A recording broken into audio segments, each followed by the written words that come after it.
史上最大最驕人製作，80年代超越時空科幻巨片《新蜀山劍俠》，嘉禾公司投資3000萬元，用2年時間將蜀山搬上銀幕。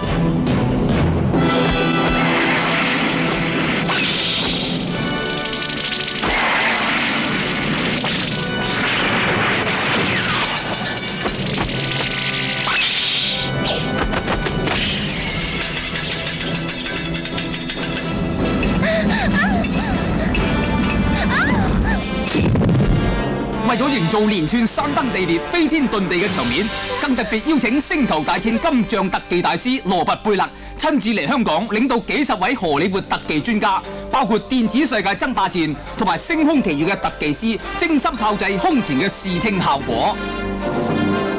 名導演徐克喺事業踏入新高峰嘅時候，加盟嘉禾執導本片《新蜀山劍俠》嘅演員陣容亦係空前咁墟冚。被譽為中國第一美人嘅林青霞飾演瑤池仙寶寶主，親身空中飛人拍攝驚險鏡頭。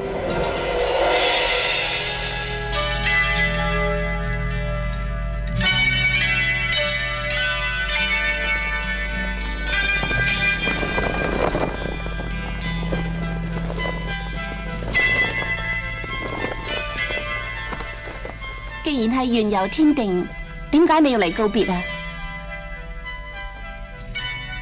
既然係緣由天定，點解你又出嚟見我呢？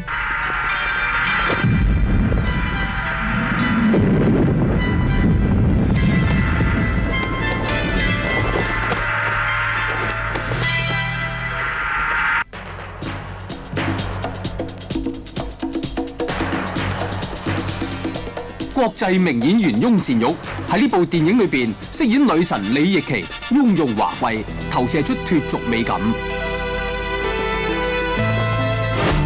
鄭少秋飾演大俠丁隱，元彪飾演狄明琪，年輕活潑，得人中意。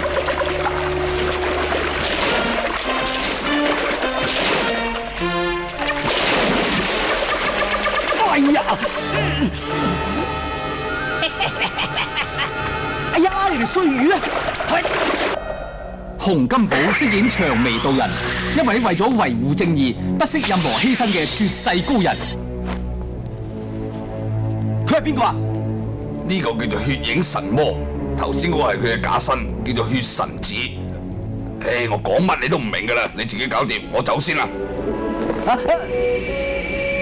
特技、奇景、巨星，偉大嘅三結合。